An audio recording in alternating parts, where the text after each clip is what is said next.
I'm always trying to figure out when this thing is going live. So, hello everyone. Welcome to the Rogue Show morning show. I thought I would do something a little bit different here.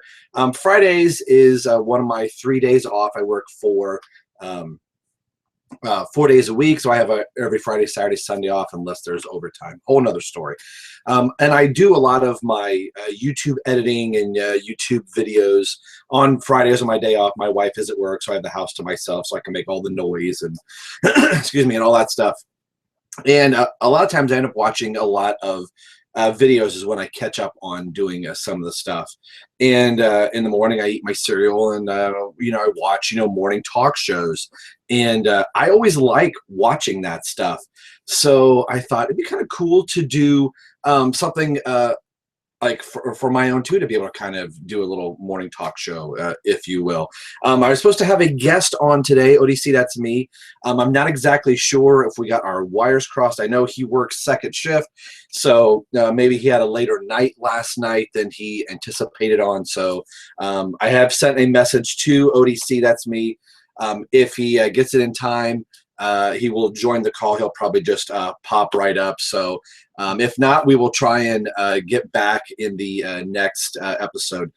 This is going to be a little something different than, or maybe kind of sort of the same that we do with the Rogue Show. It's been a while since we've had everybody on the Rogue Show. It's been really crazy with people's schedules. And I really enjoy live content. So that's kind of what I've been wanting to do here. So I'm just checking my phone really quick before I get going here, just to make sure everything is running. So, okay, I think so. I thought maybe I got a message from Anthony. So this is going to run just about a half hour. I enjoy doing the full Rogue Show with everybody else, so we've got tons to talk about coming up, but this is going to run 30 minutes to about 40 minutes if I'm watching my clock right, just to get through some things that could be channel specific and just things that I'm kind of into, and then maybe I'll get lucky and get some guests off and on from the different members of the Rogue Show if they happen to have a Friday off. So that's kind of the introduction of kind of what's going on here. And the big thing that I'm going to be talking about today primarily is Batman versus Superman.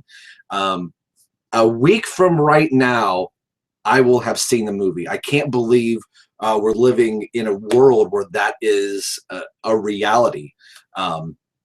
It was so long ago since so long ago, we're talking about 3 years, but after the Man of Steel had ended, and, a lot of us were ego-eyeing things like we saw the LexCorp sign in the back of Man of Steel. Zod and Superman get thrown into the Wayne satellite. And that was a little nod of like, wow, Bruce Wayne lives and exists in this universe. Even though it was really quick, we heard a couple other little things like the word Trident was mentioned in a security clearance or a security code for the government. And Carol Ferris was the girl that was the military girl the General Lennox was with right towards the very end. We saw her off and on. I think her shirt just said Ferris. If I think they talked about Ferris Air. So they were kind of setting up this world, and I think Zack Snyder at the time had said that he kind of put those references and calls in there. If he doesn't get the chance to do the Justice League or those particular characters, at least putting the nods for the fans that those characters, the Superman exists within this world. And aside from, cartoon series and things like that, has been the only way, like the Super Friends and Justice League Unlimited and any other animated movie that has come out. That's the only way Superman and Batman and all these other characters have ever existed before. So there's been a lot of talk over the last 3 years about this movie, about who was going to play Batman, and the decision of the actor who played Batman brought up a huge uproar, and that has kind of went up and spiked and come back down. And now we're in literally the calm before the storm. It's just weird knowing next week, if everything goes according to plan and I'm doing the show, I will have already seen Batman versus Superman. That blows my mind in the time span that we've been, working and living in. All of the footage that's come out. I can remember once we heard that Ben was going to get there, and we saw the first initial San Diego Comic-Con trailer with Batman turning on the bat signal and Superman rising up in the middle of it, his eyes glowing red, and people just went nuts. And not even that, going back almost a year before that, where Snyder comes on stage and says that they're going to be doing another film after the Man of Steel, and they put the Superman logo up, and behind it the Bat logo went up. I just watched that video right before going live here, and you could just hear the roar and the excitement in the room. I felt like a kid in a candy store, knowing like, oh my gosh, like all these figures back here, that's going to be a real thing. Not even knowing we were going to get Wonder Woman that early on, that Batman and Superman. For the first time since Batman Forever and Batman and Robin, if you can believe, going back to 94 and 97, was the only other time in cinematic history that we heard Batman utter the words Metropolis or Superman in a movie. So you could kind of argue in the Michael Keaton, or let's say the Burton and Schumacher universe, that Superman existed in that universe.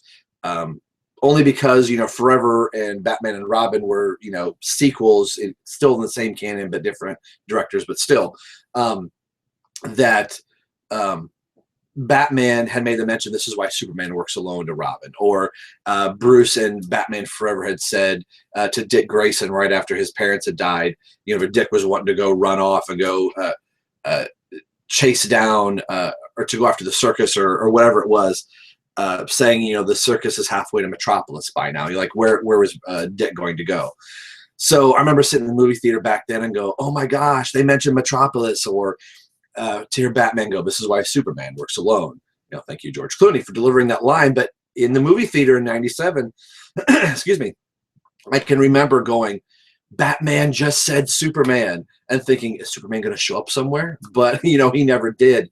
So that was pretty cool to see, to hear as well. So, of course, when that movie tanked, and I shouldn't say tank, it made money, but was critically not very well received at all, that it would be a very long time before the Nolan universe comes in.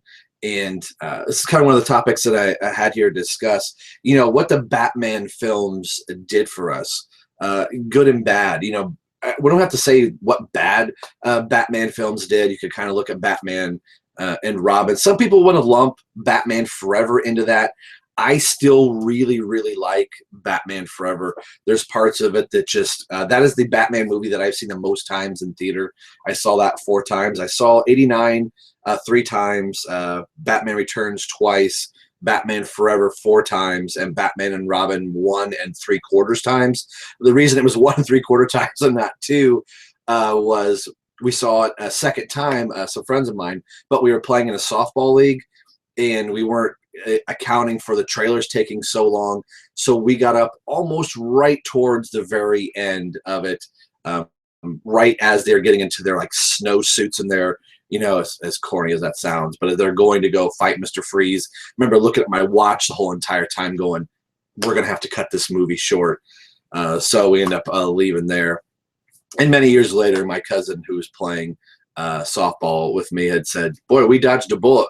We can say we only saw that movie 1 3/4 times instead of saying we saw it 2 times. We can make it sound like we just got up and walked out of the theater a second time because we started realizing what we were seeing. So thank you, sir, for that. But, all of these years later, thinking, we're never going to see anybody beyond other than Batman in a movie. As far as a team up were to go. The Nolan movies took it very much realistic, and as much as I love Batman Begins, I really like that. I think just a little bit more than The Dark Knight. I love The Dark Knight, but there's just something cool about that origin story of Bruce Wayne. The Dark Knight Rises does have its problems, but I still enjoy the franchise as a whole. But there was always something about The Dark Knight Rises that I think it was too real. I wanted my Batman to be Batman. The Dark Knight took itself as a cop drama, and the lead character just happened to be running around in a bat suit. So, I mean, Batman was doing some cool Batman things, and this is by any means not me going, oh, you're jumping over to the BVS camp and you're wanting to,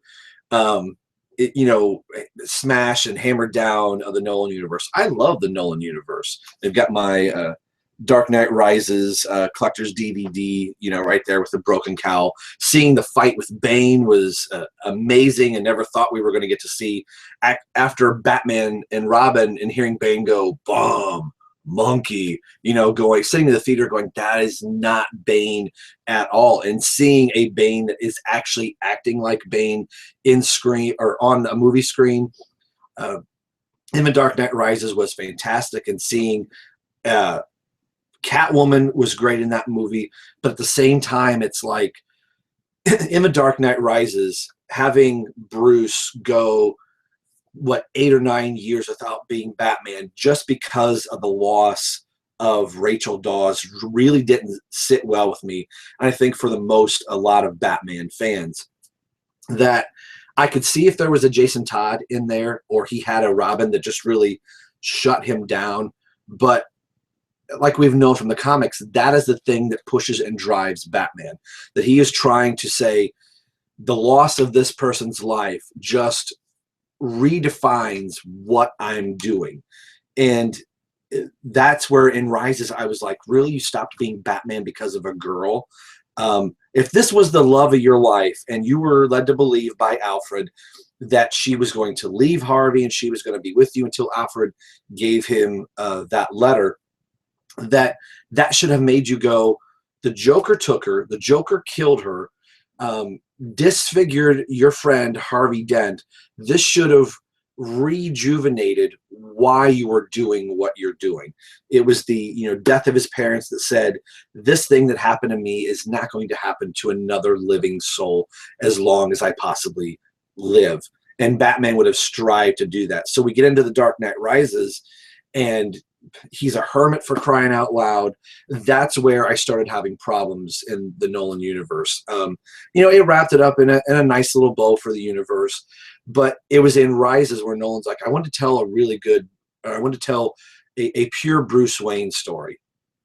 And I'm like, every other Batman fan on the planet, as much as I love the character of Bruce Wayne, I'm not tuning in to watch the character of Bruce Wayne. I'm tuning in to see Batman.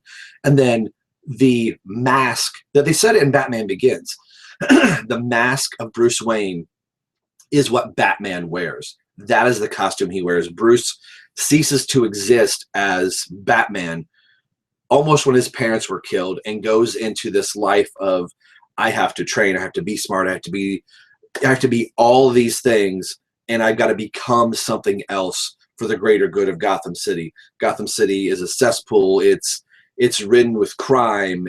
Cops are corrupt. Somebody has to stand up for the people that can't stand up for themselves. That is the greatest thing that Batman can do. And I thought Batman Begins did that really good, and The Dark Knight did that very well at the end, that Batman was going to take the blame of Harvey's death upon himself, which I was kind of like, all right, I can kind of see that in some way. But then getting into Rises, we spend this whole movie with Batman being down and out, and then comes out of retirement, and that's the thing that actually gets him almost killed by Bane. So I know that was a long, huge spot there, but in Batman versus Superman, the things that we've seen, I think this Batman is again kind of quasi sort of retired. Maybe we'll find out here, but I think it's probably at the loss of this guy. Where's he at? There, this guy right here. That something tragic happened to his partner. That, the line 20 years in Gotham. How many good guys are still left? Hearing Ben Affleck say those things, I was on board with Ben right from the get-go. Seeing some of his movies, and I've been a fan Ben since, Mall Rats and Dogma, Chasing Amy. Somebody can point out Geely. I love the Daredevil movie he did. I like the director's cut a little bit better as far as story-wise is going. And then you have Argo and The Town, and Runner I thought was pretty decent too. They've got Chris Terrio doing the script on this, and the things that we're seeing look really, really good. So I'm ecstatic about this movie.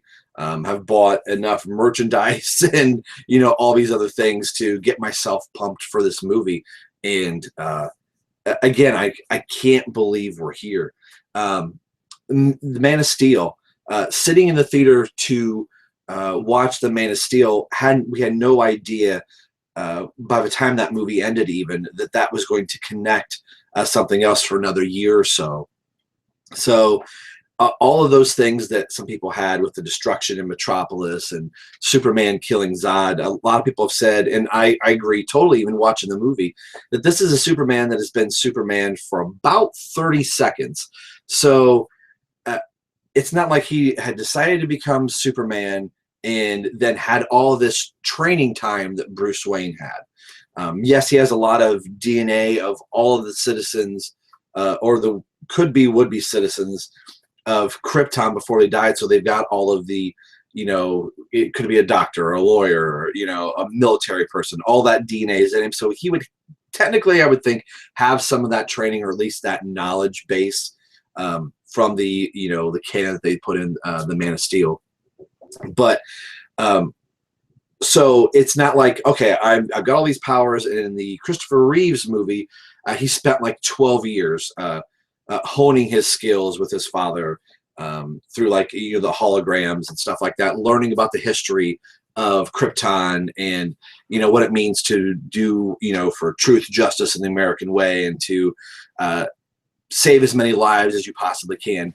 He wasn't getting all of that because right at the time that he becomes Superman is when the threat happens in Metropolis. So it's a Superman that's trying to react very fast and very quickly to this much larger threat that is out there. And, as much as he was trying to take Zod away from the city and maybe going outside of Metropolis and ending up in Kansas and all these different things, that Zod was still using Superman's weakness of putting other people's life in danger to bring that out of Clark. So that's a long-winded explanation for all of that. But still, at the end of all of that, people, had a problem with, the destruction in Metropolis and the choice that Superman had to make. I would like to think if I was that family up against the wall and the heat vision is just slowly coming to my head, I'm like, if you can't stop him, you better snap his neck or do something. Superman was not going to let another innocent life be taken because of Zod. And you can just tell he was so hurt and conflicted by this. So I think because he was hurt and conflicted by this and everything else, that's where Superman starts to get his code of, he's not going to kill, he's not going to do anything like that. But in like so many movies, we would have all this destruction, and then by the next movie, the city's rebuilt, everything's fine. Yay, you saved us. This movie is looking at it now in Batman versus Superman, like there's a price and a cost for the death and destruction.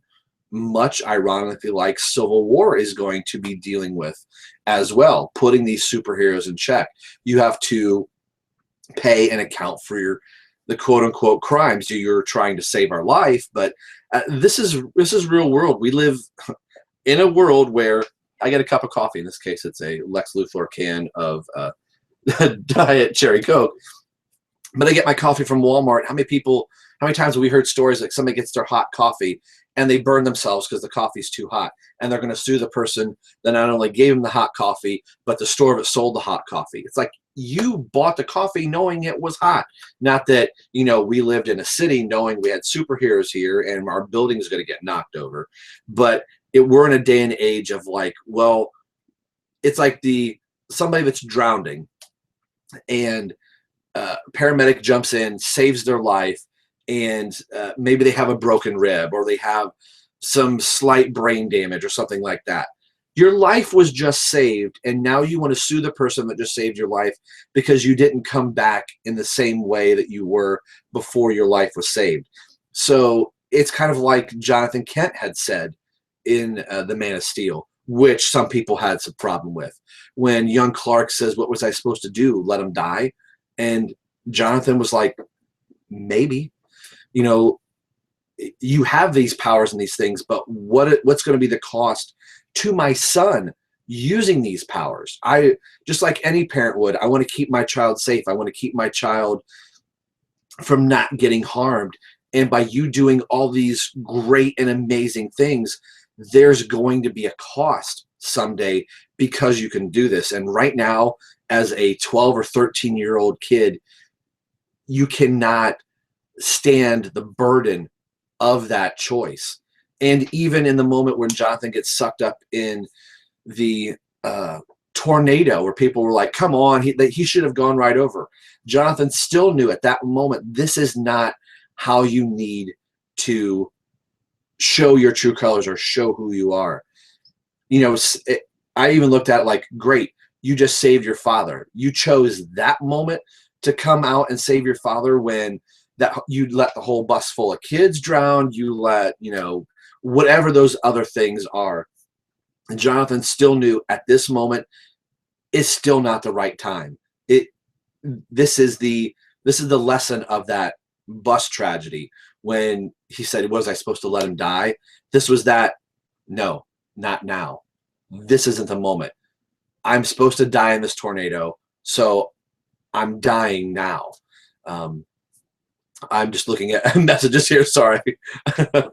But anyway, so that's that point that, you know, in different viewings of The Man of Steel that I've watched up until the movie, I think I've watched it 3 times before BVS has come out. Just, I wanted to be really fresh with everything that The Man of Steel had to say, so that when BVS comes out, I'm right on the money as far as the continuity and everything goes. So Batman versus Superman is going to be addressing all of those issues. So I think probably after seeing Batman versus Superman, going back to Man of Steel will really connect and make us go, I see why they did this. I see why they did that. And having a writer like Chris Terrio, I'm sure he probably watched The Man of Steel a couple times or saw scripts and outlines and all those things to go, all right, I see why you did this. I see why you did that.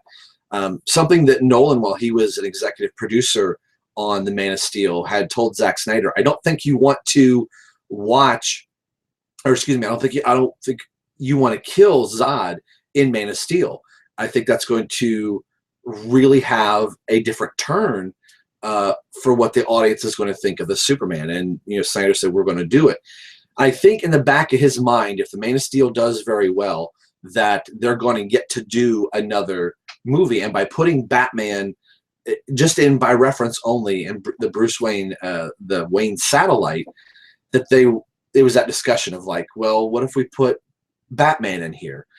So, and I've heard people say like, you know, this is going to be a weird time to watch, you know, this mortal man dealing with aliens and the supernatural and things like that. And I go, there have been a bunch of us that have read comics our whole lives. Batman has always done that.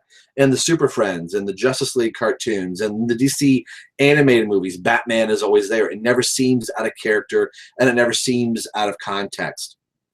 And for people that are going, you know, my own mother, who is wanting to go see this movie, she can't understand why Batman and Superman are fighting. And she hadn't seen Man of Steel as far as I know. And so trying to tell somebody, like, in this universe, and the very first time that Batman and Superman met in the comics, it was more like, hey, buddy, how's it going, old chum?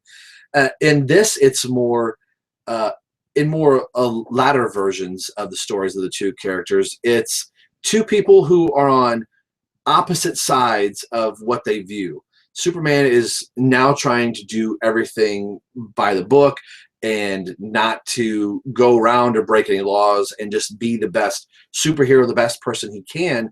Meanwhile, while trying to rid the world of evildoers, Batman is doing the same thing, but he's going around on other sides and other channels of going, I'm going to do all I possibly can, break every law, break every rule.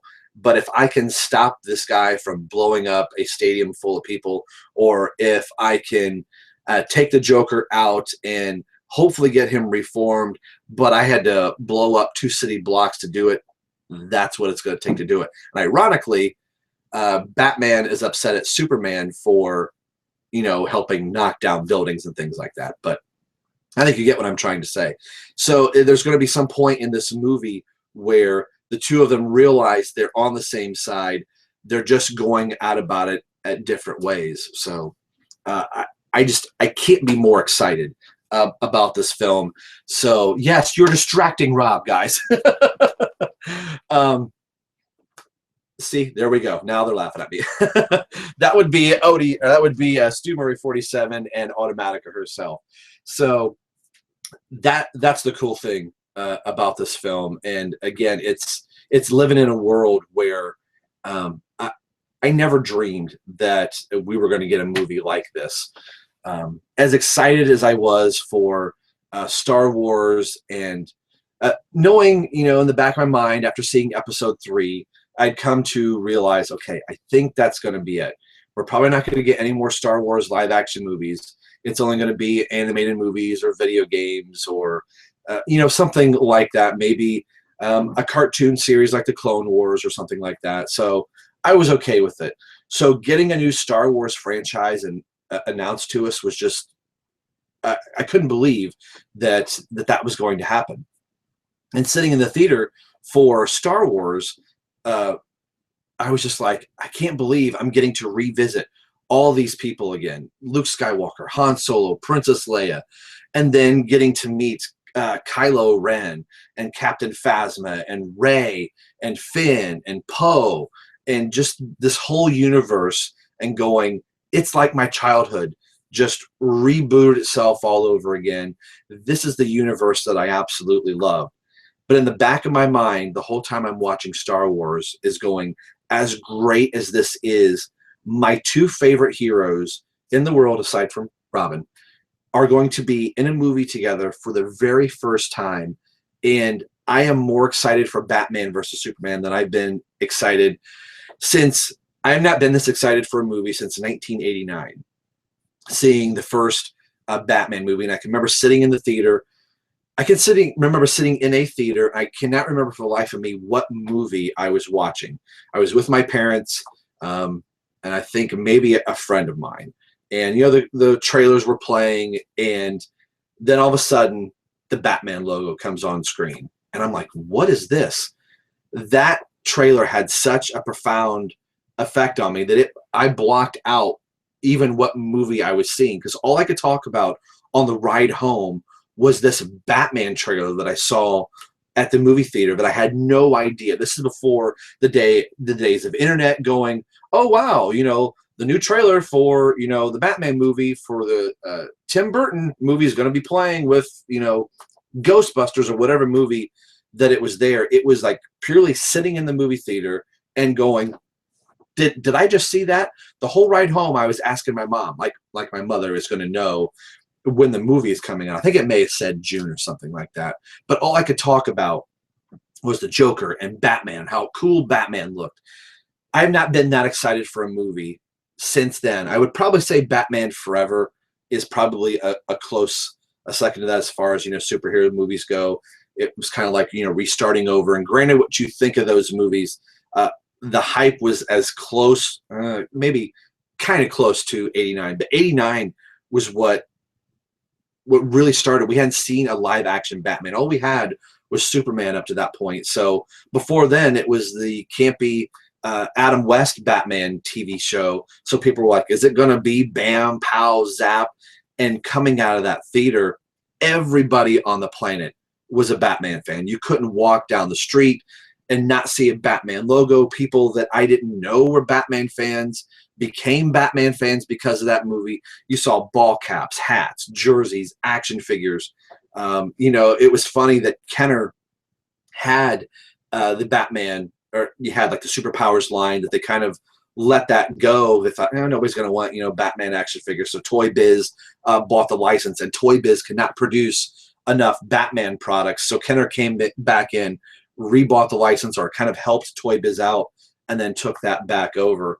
I thought I had it here somewhere, but I still have my original 89 Batman action figure. And to see the long history of Batman films up until this point. And here we are again. I feel like I'm right in the same spot I was clear back in 89, that I can't believe this is really going to happen, regardless of how the movie does, which I really think this is going to do really well. But to see Superman and Batman together for the very first time is unbelievable. And you would think that it would have happened long before, and people were saying, oh, I would have loved to have seen Christopher Reeve and, Michael Keaton together. I don't think I necessarily would have. I think it's taken us this long to get to this point, to where you have people writing these characters that actually really get who the characters are. As much as I love the Christopher Reeves movie, Superman 4, okay, maybe not so much. I'm a fan of Superman 3. I love that movie. I think it's really funny. Some people were like, oh my gosh, Superman 3. 1 and 2, the Donner's version, like the Donner cut of Superman 2, I really enjoy. But if you just want to leave those out, fine. The Brandon Routh movie, I still think was really good. And some people said, well, what about Brandon Routh and Christian Bale? The timing was still not right. Batman for Christopher Nolan was living in this world of everything is real. We have to have a practical reason for everything, as much as we possibly can. I want to see a Batman be Batman. I want to see a Superman that is understanding who he is and who his place in the world. And the Christopher Reeve movie was doing a really good job of doing that. But that was 78, 79, and 80 when that Superman was existing. So you had people writing stories for those characters that it was just somebody that was a fan of the character, that wasn't maybe necessarily going into the vaults of who Superman is. They were writing a general overview. This is who we feel and believe Superman is. This is who we feel and believe who Batman is. And as great as all those movies were, you could still look at it and go, Superman's not ripping the emblem off of his shirt and using it as a net to catch somebody. Or, just little bits here and there. Batman would not be taking a gun and going out to go try and kill Joe Chill.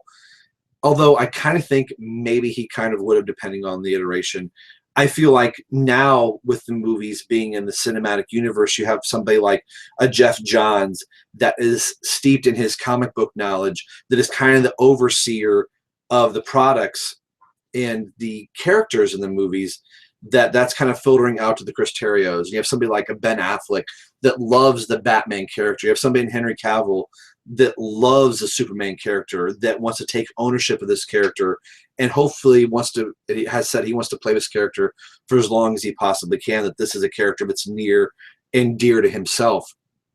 And that makes me feel good as a fan. It's not somebody up here just playing a part. As great as Michael Keaton was, he was at the end of Batman Returns. It was like, I've kind of already done that, which kind of makes you go, I would have loved to seen what that movie would have looked like, what Batman Forever would have been like if Keaton would have been like, yeah, this is great.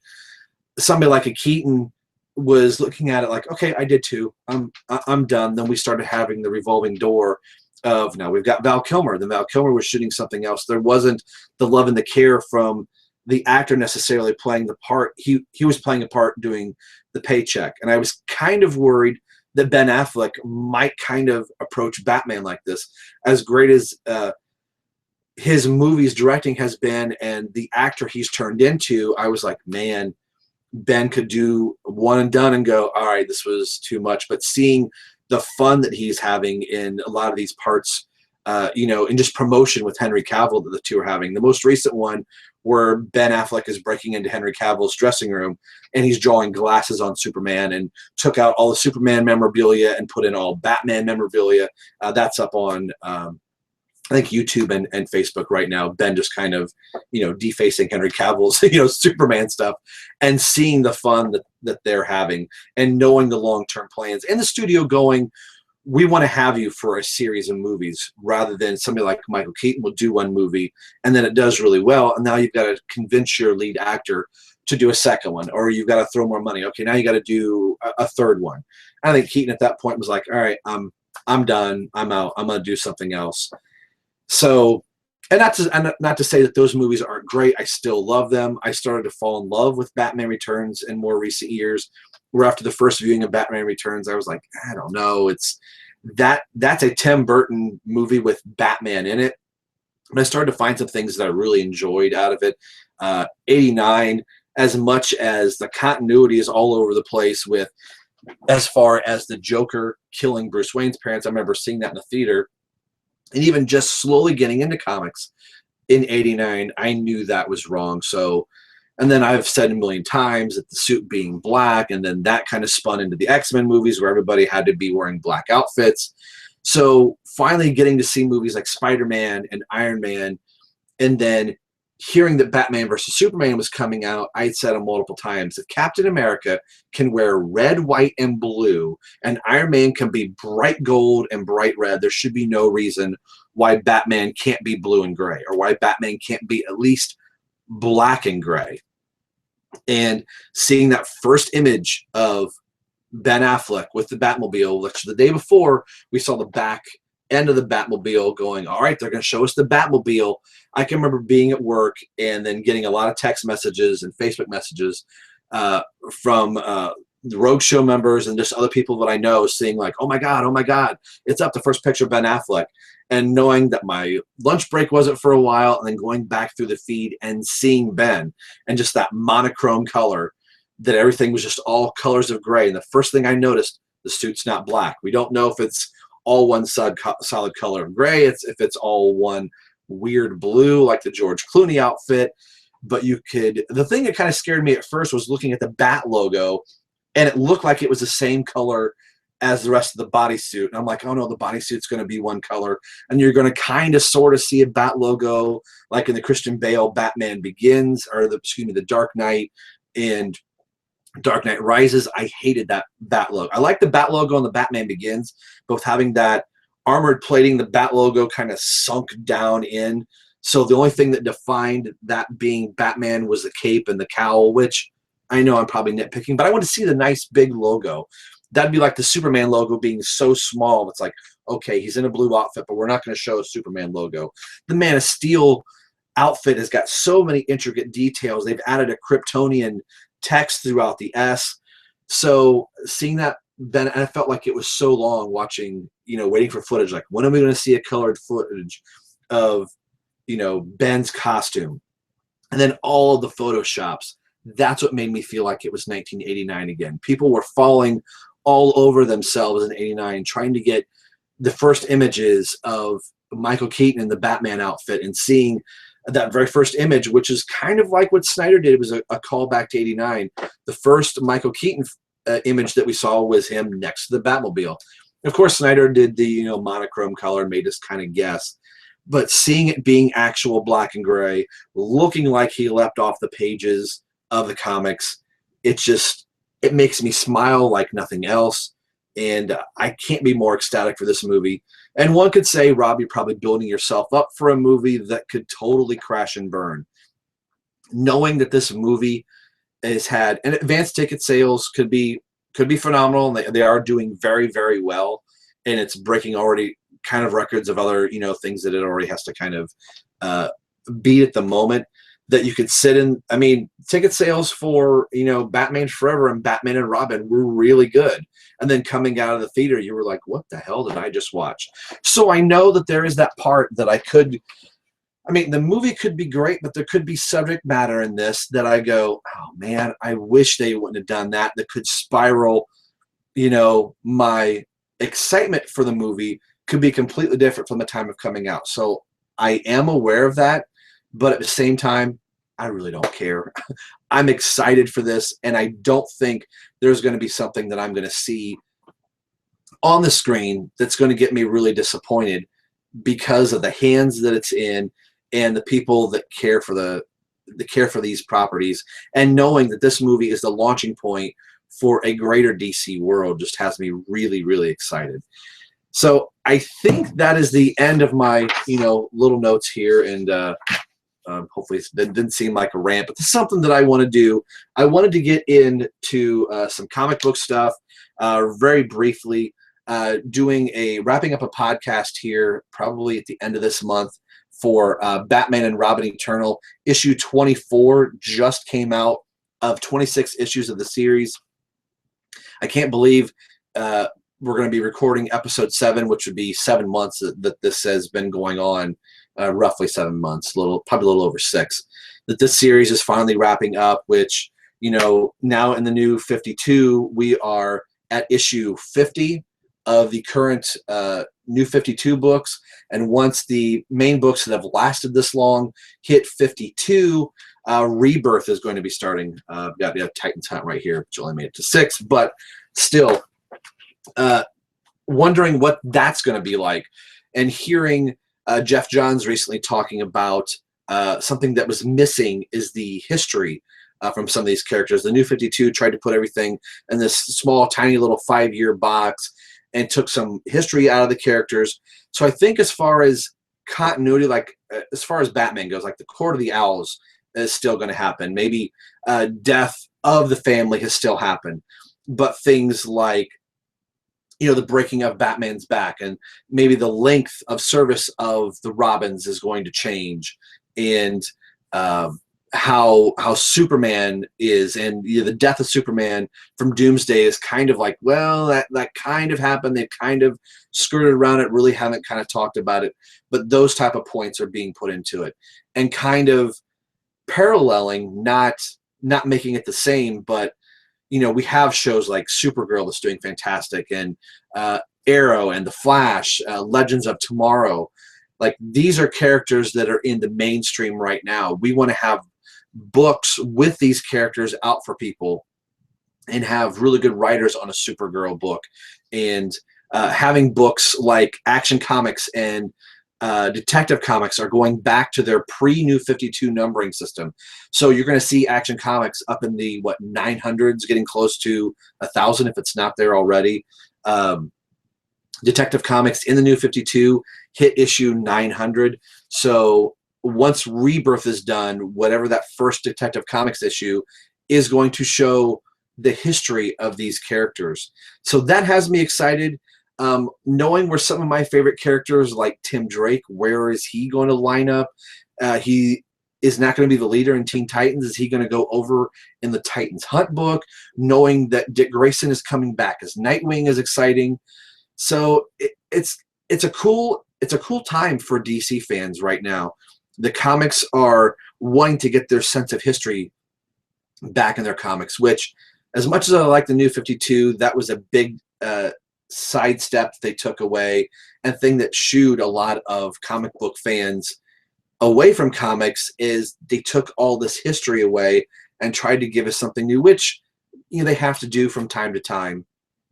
But I'm glad that somebody like Jeff sees that the history of a character is very, very important. So I'm excited in June when Rebirth starts, and I would assume probably in the next month or so that we're probably going to start seeing what the actual solicitations are, what's going to be the makeup, who are all the writers and the artists, what are the teams of all these books, what's the Justice League going to look like, what's the 2 different versions of the Titans going to be like, or is Dick Grayson's team going to be, are we going to have a Teen Titans, and are we going to have a Titans? So that's going to be cool. And then the DC Cinematic Universe is going to be in full swing. And not only are we getting Batman once this year, we're getting Batman twice this year in a movie. Of a Suicide Squad, we have, Harley, the Joker, the Enchantress, Captain Boomerang, Deadshot, Killer Croc, all these people leading their own movie. I never thought in a million years. I thought if we're going to see Killer Croc, Harley Quinn, and the Joker, it would be in a Batman standalone movie. Not in their own movie where Batman is going to make a cameo in. This is a great time to be a DC fan, and this is the thing that I had said during my road trip to go buy Batman Arkham Knight, is take that moment right before the movie starts, or when you're sitting in the theater, you've got your popcorn, you've got your pop or soda, depending on where you live, and you're sitting with your friends or your husband or your wife or your boyfriend or girlfriend, whatever that is, taking that moment and just going and remembering the wait that we've had, remembering all of those first things that we saw. You know, the first time we saw the BVS logo, the first time we heard the announcement, the first time we saw Ben Affleck in the costume, the first time we saw Henry Cavill in the new Superman outfit with the on the rooftop in the rain. All of those the very first trailer that we saw, the most recent trailer, and seeing Batman fight and move in a movie like we've never seen before. As cool as, you know, Christian Bale's Batman was, watch the fight scene he has towards the very end of The Dark Knight Rises, and watch the trailer for Batman versus Superman. Those are two different Batman moving at two totally different speeds. This is such a great time. Thanks for tuning in to this little bit longer version of the Rogue Show morning show. We will see you next week at 11, when I will have already seen Batman versus Superman. I'm throwing this out there to the other members of the Rogue Show that I think 3 of them are watching at the moment. Stu, this might be kind of harder for you to do, but I thought it might be cool. I'm thinking about doing it myself. If anybody else wants to, let me know. Is have an instant reaction video after we get home or whatever, even if it's for 10 minutes, spoiler free, but just a reaction of us being like, oh my gosh, holy cow, that was awesome, that was great. I'm going to be recording something very similar for Robin Everyone Loves the Drake podcast. My good friend Terrence and I, and then a guest that we have coming on the show. We're all 3 separately, after the movie is over, going to record a little snippet of like our immediate quick thoughts of the movie, again, spoiler free, and then that is going to be a discussion that we're going to have, and that podcast will be a couple weeks after the movie, so I think by that point it'll be safe for us on the podcast to be talking about you know, spoilery stuff. But as far as a quick instant, like as soon as we get home from the movie, hop on Google Hangout and record a video like this. I want to keep it spoiler free and just talk about, you know, some stuff if anybody wants to. So thanks for watching Rob's Rogues, the morning show. We will try and get everybody on the Rogue Show to probably do a whole spoiler talk of Batman versus Superman. I know ODC and myself would really like to do a Star Wars Rogue Show that we didn't get a chance to do after Star Wars came out. So we're thinking of doing that after the DVD Blu-ray comes out, and then do a whole talk of Star Wars, and then we'll do one for Batman versus Superman. And I imagine we're going to be doing one for Captain America Civil War. A good chunk of us rogues are going to be meeting together for the very first time. So I know I'm bringing my video camera to Pennsylvania when we all meet, hopefully to get some footage of all of us together that hopefully all of us will be able to share here. So we'll see you guys next week at 11 o'clock on Friday for the Rogue Show morning show. And we'll try and get ODC on here, and we'll get a chance to talk a little bit more about Batman versus Superman, and then leading into Captain America Civil War. Wow, that's a real thing too. Getting to say Captain America Civil War and knowing what that comic was and how close that movie is going to follow the comic. Oh man, this podcast is going a little bit longer. So I'm rambling.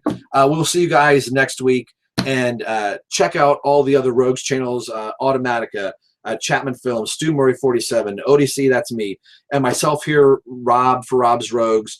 If you haven't figured it out yet, I'm reviewing only Batman versus Superman stuff, or Batman and Superman related stuff, until the movie comes out. We'll see you guys next week. Take care.